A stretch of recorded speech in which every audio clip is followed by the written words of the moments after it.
The flight attendant didn't lower her voice. "Sir, you can't sit here. This is for our premium passengers only." Heads turned in the gate lounge. Phones came up. 72-year-old Louis Carter looked up from his book holding a first-class boarding pass in his hand. "I am a premium passenger," he said, calm but certain. But that wasn't enough. The staff told him to stand, told him to move to coach, in front of strangers, in front of cameras. And as whispers rippled through the crowd, one passenger's live stream caught the moment Louis quietly pulled out his phone and called someone named Lisa. What no one knew then, not the flight crew, not the other passengers, not even the security team, was that Lisa Carter wasn't just his daughter. She was the one person who could walk into that terminal and make the airline's top executives take her call immediately and obey. Where are you listening from tonight? Drop it in the comments. I'd love to know. And if you want more real stories of power, courage, and change, make sure you subscribe right now. Now, let's go back to the moment it all began. The flight attendant's voice cut through the gate lounge like a blade. "Sir, you can't sit here. This section is reserved for our premium passengers." Heads turned. Phones lifted. Someone's camera light blinked on. Louis Carter looked up from his paperback, glasses low on his nose. 72 years old, pressed shirt, clean navy blazer. A man who carried himself like someone who'd earned the right to sit anywhere he pleased. "Seat 1A, he said calmly, offering the paper boarding pass. His voice was warm but steady. The attendant glanced at it and frowned. "That can't be right. Let me see your ID." The pause between her words was deliberate, like she was giving him a chance to confess. Around them, the murmurs began a low tide of speculation. He doesn't look first class. Probably snuck in from coach. Louis slid his ID across the counter. "Louis Carter. Paid for this ticket 3 weeks ago." A younger male gate agent joined in, looking over her shoulder. "Our system says economy." "That's wrong," Louis replied. His tone didn't change, but his eyes fixed on the young man with surgical precision. From 3 seats away, a woman in a red coat tilted her phone to get a better shot. Her live stream chat scrolled faster now. "They're making an old man get up. He's so polite. Why are they treating him like this?" The attendant's voice sharpened. "Sir, you need to move to your correct seat. First-class passengers have already been pre-boarded." Louis didn't move. "I am a first-class passenger." She leaned closer, dropping her voice, but not her condescension. "Let's not make this harder than it needs to be." Across the lounge, an older white man in a ball cap called out, "Buddy, just sit where they tell you." "Don't hold us up." Louis turned his gaze toward the window, as if searching for something in the far-off tarmac. His phone buzzed in his hand. He pressed it to his ear. "Lisa," he said, low enough that only the nearest passengers could hear. A pause. "They've decided I don't belong in first class." Another pause. Longer this time. "Yes, I'll wait." When he hung up, he folded his boarding pass once, twice, slid it back into his blazer pocket, and sat perfectly still. The attendant's radio crackled. "Security to gate 12. A ripple of tension passed through the crowd. More phones lifted. Conversations quieted. Louis Carter didn't say another word. But the way he sat upright, hands folded on his lap, made it clear he wasn't leaving. Somewhere on the concourse, a woman's heels clicked in rapid succession.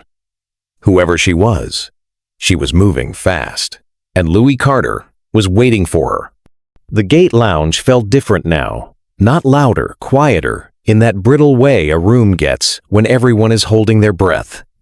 2 security officers stepped into view, scanning the scene. They didn't rush. They didn't need to. The tension was already thick. Passengers whispered behind raised coffee cups. Who calls someone in the middle of that? "Did you see the way he just stayed?" The younger gate agent pretended to type, but his eyes kept darting toward the escalators. The older attendant leaned in, murmuring something into her radio. Every time she glanced at Louis, her jaw tightened. Near the window, a teenage girl kept her phone low, recording through the gap in her hoodie sleeve. Her TikTok comments scrolled, "This dude is stone cold. What's Lisa gonna do? Bet he's some retired judge or something." Louis Carter didn't move. Not to sip his water. Not to shift in his seat. The only motion came when he slid his phone from his pocket, glanced at the screen, and set it face down on the armrest. The security officer with the silver badge stepped forward. "Sir, can we speak with you?" Louis tilted his head slightly. "You may speak. Your ticket is for seat 1A. First class." Louis finished. No edge to his voice, just certainty. The officer's eyes narrowed, catching something in Louis' calm that didn't fit the narrative. From somewhere behind the crowd came the rapid staccato of heels on tile. The rhythm was fast, deliberate. A few passengers turned before she appeared. A tall black woman in a tailored charcoal coat emerged from the concourse, not breaking stride.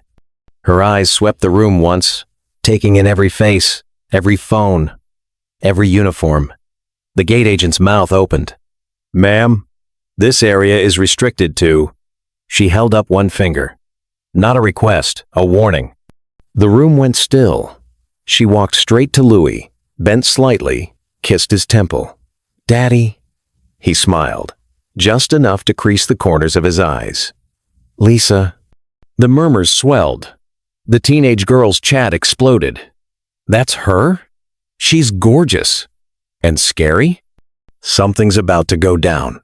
Lisa Carter straightened, looked directly at the lead security officer, and said, "Who told my father he doesn't belong here?" No one answered. Not yet. But the silence was breaking, and whatever was coming next would not be quiet. Lisa didn't raise her voice.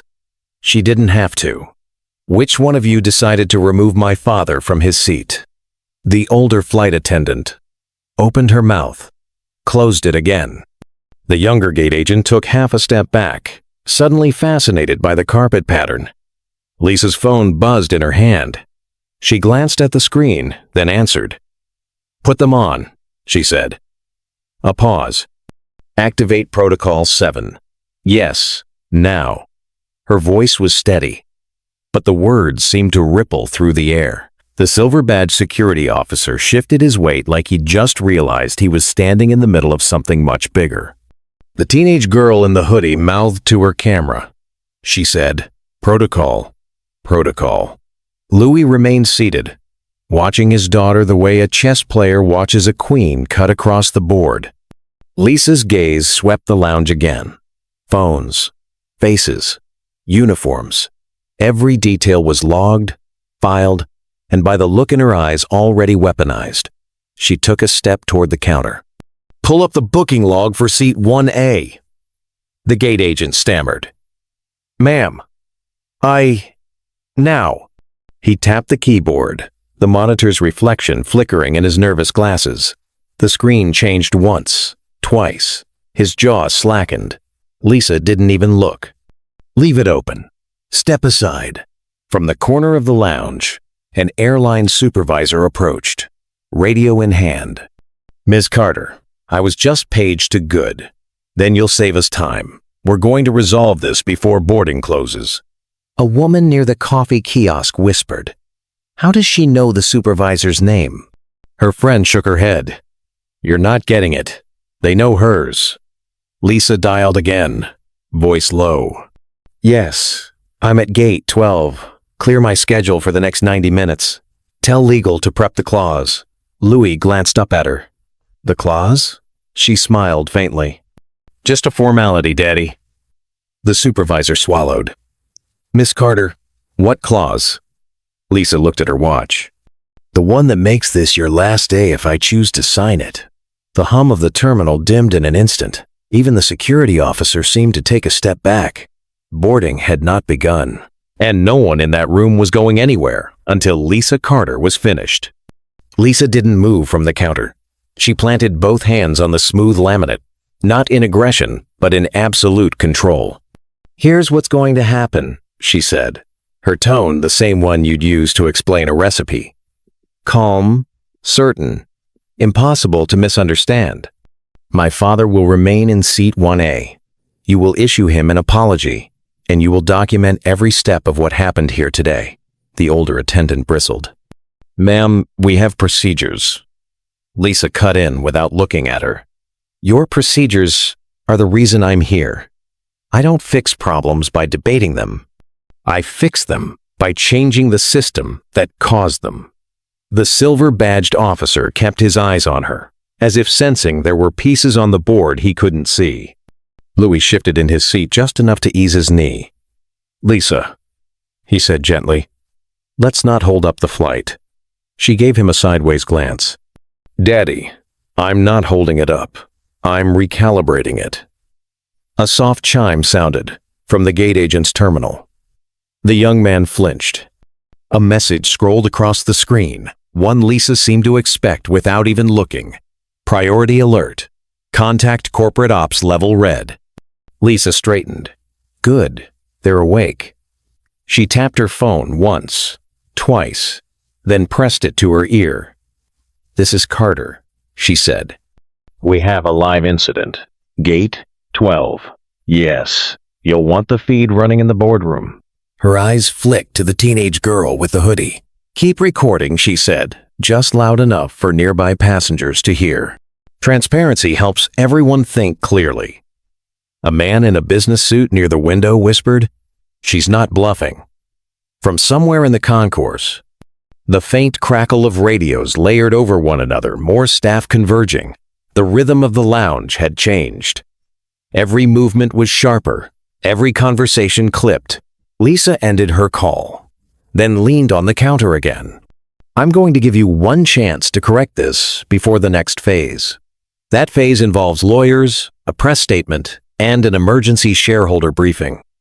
The supervisor's radio came to life.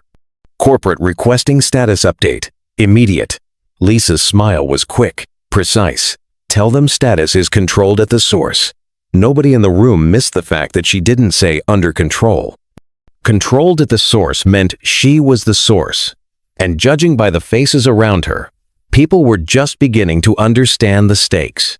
The supervisor relayed Lisa's words into her radio, voice tight, as if she wasn't sure who was really in charge anymore. At the counter, the gate agent's monitor flickered again. Not the usual sluggish refresh, but a fast cascade of system windows opening and closing. His eyes tracked each one, and with every new line of text, his posture sank lower. From the seating area, passengers whispered like they were watching the prelude to a courtroom drama. "She's calling shots." "No, she's giving orders." "Orders to who?" The silver-badged security officer stepped closer to Louis. "Sir, I don't know what's going on, but I'm pretty sure this is above my pay grade." Louis smiled faintly. "You and me both."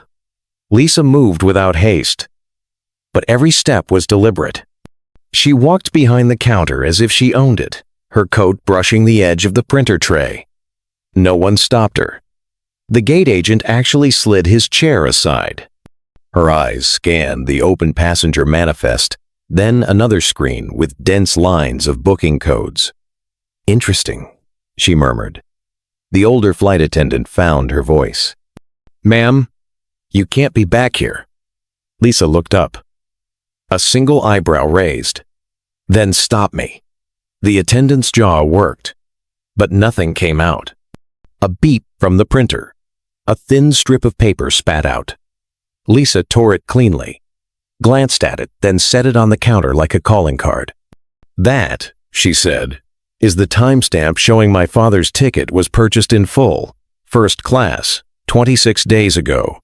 Paid by a corporate account with, oh, you know this name, Carter Group Holdings." The teenage girl's live stream chat caught fire. "Her name's on the account? Carter Group is huge. This is getting wild." Somewhere deeper in the terminal, more radios crackled. You could feel the invisible network waking up. People in offices realizing that this wasn't an ordinary passenger dispute, it was a live crisis. Lisa's phone vibrated again. She read the message without showing it, then tucked the phone away. Her gaze swept the gate lounge, like she was marking every face for later. "Boardroom feed is live," she announced quietly. almost to herself. The silver-badged officer tilted his head. "Boardroom?" Lisa looked straight at him. "Yes, and in about 5 minutes, they'll be telling you exactly what to do next." The man nodded slowly, the truth settling in. Whoever this woman was, she wasn't playing to win a seat. She was moving to control the whole plane. The supervisor's earpiece crackled. She pressed a hand to it, murmured a reply, and glanced toward Lisa like a soldier waiting for orders. By now, the crowd in the lounge had doubled. Travelers leaned against pillars, coffee cups forgotten in their hands. A few sat on the floor with their backs to the windows, phones aimed steadily at the scene. The older flight attendant stood stiff by the jet bridge door, arms crossed, but her eyes wouldn't quite meet Lisa's. Louis shifted in his seat, crossing one leg over the other, and looked up at his daughter. "How long do you think before they call?" Lisa checked her watch. 3 minutes. The teenage girl in the hoodie whispered to her live stream. She just said 3 minutes. "Watch. Something's gonna happen." Exactly then. The gate agent's terminal chimed not the soft boarding tone, but a sharper, metallic ping. His face drained of color. He turned the monitor slightly toward the supervisor. Her lips parted, eyes scanning whatever had just appeared. From the concourse, the rhythmic click of heels returned. This time it was 2 people, walking in lockstep. A man in a tailored navy suit and a woman in a burgundy blazer entered the gate lounge, flashing badges that weren't airport security. They didn't speak to anyone else. They walked straight to Lisa. "Ms. Carter," the man said, "the board is in emergency session. They're requesting your immediate input." Lisa smiled small, precise, like a match being struck. "Good. Let's give them a clear picture of what's happening at Gate 12. The burgundy blazer woman handed her a sleek, thin tablet. On its screen, a gallery of faces, executives in suits, all looking directly at Lisa, waiting. She didn't take the call just yet. She let the weight of the moment fill the room. The security officers stood straighter. The murmurs went still. Even the hum of the air conditioner seemed to recede. Lisa placed the tablet on the counter, tapped the screen once, and the boardroom came to life in the lounge speakers. "Before we begin," she said, her voice carrying easily over the silence, "I want every passenger here to hear exactly what's going to change in this airline's operation." She rested one hand on the counter, the other on her father's shoulder, because starting today, her gaze swept the room, locking eyes with the supervisor, the gate agent, the flight attendant, each one shrinking under it. "I'm the one giving orders." The faces on the tablet shifted as executives adjusted in their leather chairs. The boardroom somewhere far away, but suddenly tethered to the gate lounge, like an open vein. Lisa didn't waste time. "Let's begin with the ownership structure," she said. "Carter Group Holdings currently controls 31% of your airline's outstanding shares. That makes us your largest shareholder." A ripple went through the passengers behind her. Someone muttered, "Oh my God." The man in the navy suit, clearly corporate, stood to the side, arms folded, eyes locked on the floor. The woman in burgundy kept glancing between Lisa and the tablet, as though unsure which one she should be afraid of. Lisa slid a leather portfolio from her bag. It landed on the counter with a soft but deliberate thud. She opened it to reveal a stack of documents, share certificates, acquisition agreements, all marked with embossed seals. "This," she said, tapping the top page, "is the ownership clause. It gives me the right to intervene in any operational matter where the conduct of staff jeopardizes the airline's reputation or financial stability." The older flight attendant's throat bobbed as she swallowed. Lisa's tone stayed even. "When you force a paying customer out of a confirmed first-class seat, a customer who happens to be my father, in front of a dozen recording passengers, you don't just embarrass yourselves. You trigger the clause." She turned the portfolio toward the tablet so the board could see the documents. "For the record, I'm exercising that right now." From the boardroom feed, a voice, deep, male, urgent, broke in. "Ms. Carter, The CEO is here. She's listening. Good, Lisa said. Because the first thing she needs to hear is that her staff just created a public relations disaster already circulating online. And the second is that I will be directing the immediate response. Louis sat quietly, watching his daughter not with surprise, but with a quiet kind of pride. Lisa looked to the supervisor. You will document the names and roles of every staff member who interacted with my father today. You will submit that list directly to my office before the end of your shift. The supervisor nodded without argument. Lisa faced the tablet again. And to the board. By the time this lounge empties, you will have my preliminary recommendations. But understand, they will not be suggestions. They will be directives under the ownership clause. Silence followed. Even the passengers seemed to lean in, knowing the next words might land like a hammer. Lisa closed the portfolio, her voice still calm. We're done debating whether my father belongs in first class. The only question now is whether the people who caused this belong in your airline. No one moved. The only sound was the low hiss of the jet bridge air vents and the faint hum of the terminal lights. Lisa rested the portfolio on the counter and spoke like she was dictating to a court reporter. Effective immediately, she began. The lead gate agent, the senior flight attendant on this route, and the on-duty ground supervisor are relieved of active service pending termination review. The older flight attendant's hand tightened around the handle of her service bag. The gate agent swallowed hard and looked down at his shoes. Lisa didn't raise her voice. She didn't need to. Replacement staff will be assigned within the hour. Corporate will have my written directive in 10 minutes. Her phone buzzed once. She read the text, nodded, and set it face up on the counter for everyone to see. It was a live social media feed. The clip of her father being told to move had passed 50,000 views. This is your domino, she told the boardroom through the tablet. We let it keep falling, or we stop it here. From the speakers came the airline CEO's voice, controlled, but clipped at the edges. Ms. Carter, we accept your authority in this matter, Lisa continued, as if the concession were inevitable. All frontline personnel will complete bias recognition training within 30 days. That's not a memo, that's an operational requirement. Non-compliance equals suspension. The burgundy blazer woman scribbled notes without looking up. An independent, anonymous reporting channel for discrimination incidents will go live in 72 hours, Lisa added. Managed by a third-party firm, every incident logged, tracked, and addressed within 48 hours. Her father shifted slightly, studying her profile. Lisa, he said quietly, are you sure you want to handle all this yourself? She gave him the faintest smile. Daddy, I've been handling things like this my whole career, just never with cameras pointed at us. The silver badge security officer leaned toward her. Ma'am, do you want us to escort anyone out now? Lisa didn't look at him. Her eyes stayed on the tablet, on the faces of the people in that far-off boardroom. Yes, she said. Escort them out, but without spectacle. This isn't revenge. It's a reset. The officer nodded and moved toward the gate agent and the flight attendant. They didn't protest. The crowd parted like water, phones raised, but Lisa's hand lifted once a silent command not to jeer, not to clap. This is not a performance, she said to the passengers, her voice level. This is policy being rewritten in real time.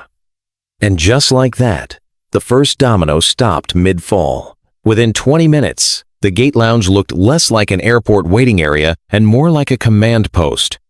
The crowd had thinned, but the ones who stayed sat forward in their seats, watching the way Lisa orchestrated the scene without raising her voice. The burgundy blazer woman, now introduced as the airline's vice president of operations, stood by with a tablet, taking down every word. Here's the sequence, Lisa said, speaking to both the boardroom feed on the counter and the staff in front of her. 1. Every regional manager is to receive my directive within the next 10 minutes. 2. Corporate Communications drafts an internal bulletin explaining the policy change, no spin, no euphemisms. We call this what it is. Discrimination. The CEO's voice came through the tablet speaker. Lisa, our legal counsel, will review it in parallel. Lisa interrupted. But it goes out tonight, not next week. She turned to the vice president. You'll schedule a system-wide call tomorrow at 9 a.m. Every station manager, every crew chief, every supervisor present. I will open the call personally. The VP nodded so fast it was almost a bow. From the corner, the silver-badged officer returned. The involved staff have been escorted to the operations office. No incident. Good, Lisa said. They'll be offered an exit interview. I want those transcripts by the end of the week. Louis watched her with quiet interest. Feels like you've done this before, he murmured. She smirked without turning. Boardroom or tarmac, Daddy. The process is the same. Set the terms. Control the clock. Her phone vibrated again. Another live metrics update. The hashtag with the airline's name and discrimination had crossed 120 mentions. Stock movement, down 1.3%, and sliding. Lisa tapped the screen and rotated it toward the boardroom feed. This is your burn rate, she told the executives. For every hour you delay implementation, the market punishes you. We cut that off here, today. The CEO's voice softened. Understood. Lisa glanced around the lounge. We'll conclude the briefing here. My office will circulate the written implementation plan in 1 hour. For the passengers still waiting to board, thank you for your patience. You'll be compensated for the delay. A murmur of surprise rolled through the lounge, followed by applause. Not the wild kind, more the relieved. You're on our side kind. Lisa reached for her father's hand. Ready to go to Chicago? Louis chuckled. After all this, they better have the good coffee on board. Lisa turned back to the tablet. We'll finish in the air. Keep the line open. And with that, the boarding process restarted under entirely new management. By the time Flight 218 lifted off, the story had already broken beyond the airport. Cable news tickers ran the headline. Airline faces real-time overhaul after first-class dispute goes viral. Clips from passengers' live streams cycled across morning shows, each one replaying the same moment, Lisa Carter stepping into the gate lounge and taking control. In the air, Lisa's tablet pinged with updates from her staff. Denver Station, we've adopted the Carter protocol for all gate operations. Atlanta Hub, supervisors requesting training materials immediately. Seattle, local news calling for comment. Louis sipped his coffee, which, to his relief, was strong and hot. It's moving fast, he said, nodding toward her screen. That's the point, Lisa replied. Momentum is leverage. Let it slow, and people go back to old habits. Down on the ground, the ripple effect widened. 2 rival airlines issued statements within hours, promising proactive reviews of boarding and seating policies. A regional train line announced an independent bias audit. Even a rideshare company tweeted about adopting best practices from the Carter reforms. On social media, the narrative shifted from outrage to action. Passengers shared their own stories of being downgraded, delayed, or demeaned and tagged transportation companies, demanding responses. At 3 p.m., the vice president of operations texted Lisa. 6 other carriers requesting licensing for your training program. Press is calling it the Carter Protocol. Louis leaned over to look at her phone. Named after you already? Lisa smirked. Names are easy. Execution is the work. By nightfall, the airline's stock, which had dipped nearly 2% in the morning, rebounded a full point. Analysts credited swift, decisive leadership for halting the PR bleed. But Lisa wasn't watching the stock chart. She was watching a dashboard her team had built in real time, one that tracked compliance with her directives across the airline's entire network. Every green checkmark meant a station had already begun implementing changes. This, she said quietly, almost to herself, is what reform looks like when you refuse to wait for permission. And on the other end of that dashboard, industry after industry was starting to copy her moves. 2 weeks later, Lisa Carter stood at the podium of a packed ballroom in Washington, D.C. The banner above read, National Transportation Equality Summit. Executives, lawmakers, union leaders, even activists who rarely shared a stage filled the room. Cameras lined the back wall, broadcasting live to an online audience that had already crossed 80,000. On the large screen behind her was a single image. Her father, Louis, seated in 1A on that day, looking calm, hands folded. No caption, no hashtags, just the moment it all began. When I walked into Gate 12, Lisa began, I wasn't thinking about market impact or shareholder clauses. I was thinking about a 72-year-old man who paid for dignity and was told he didn't deserve it. A hush settled over the crowd. What happened next wasn't magic. It was leverage, clarity, and an unwillingness to let the moment pass without consequence. She gestured toward the screen, which now showed a map of the U.S. peppered with green dots. Each dot represents a transportation company that has adopted the Carter Protocol since that day. Louis sat in the front row, listening, a small smile tugging at the corner of his mouth. In 3 weeks, Lisa continued, we've seen bias training implemented for over 420 frontline employees across airlines, bus companies, and train services. Anonymous reporting systems are live in 35 organizations, and federal regulators are drafting new guidelines to make these changes industry standard. She paused, letting the applause swell. This isn't about one airline, one flight, or even one family, she said. It's about rewriting the rules so that respect isn't a privilege, it's the baseline. In the front row, Louis leaned toward the woman next to him and murmured, told you she'd handle it. Lisa caught his eye and smiled, and it started with a man in a blazer and reading glasses, sitting quietly in the seat he'd earned. The ballroom rose to its feet. The applause was loud, sustained, but what Lisa heard most was the resolve in the room, the sense that the Carter Protocol had become more than policy. It was now part of the culture. And long after the cameras turned off, that was the change that would last. 2 years after the Gate 12 incident, the Carter Protocol wasn't just airline policy, it was federal law. The Department of Transportation required every carrier in the country to log, investigate, and publicly report bias-related complaints. Civil penalties for non-compliance were steep enough to make executives sit forward in board meetings. In Memphis, the National Civil Rights Museum hosted its first Transportation Equality Awards. Lisa Carter stood backstage in a midnight blue dress, glancing through the curtain as the MC recounted the story of the day she walked into an airport lounge and rewrote an airline's rules in real time. Her father, Louis, was in the front row again, just as he had been in Washington. Still sharp in his navy blazer, still with that faint smile. When she stepped to the podium, the applause lasted a full minute. She let it wash over her before speaking. 2 years ago, this conversation would have been about if change was possible, she said. Now, it's about how far we can take it. She spoke about data discrimination complaints down 68% across the airline industry, 43 transportation companies, licensing Carter Protocol training, and the creation of the National Passenger Rights Network. Then she shifted to something quieter. Numbers matter, but so do moments. Moments when someone, somewhere, decides to stand or sit their ground.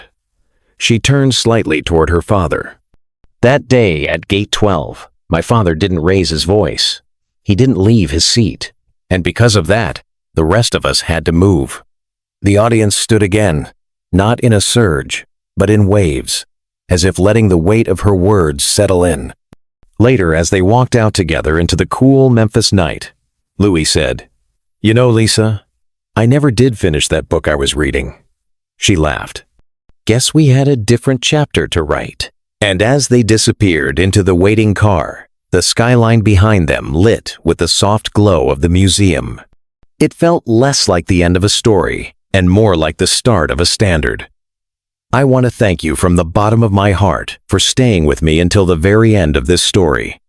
What happened to Lisa Carter and her father isn't just about a single flight, or even a single airline. It's about how dignity should never be negotiable. We've all seen moments when someone is treated unfairly, and too often, people just turn away. Lisa didn't.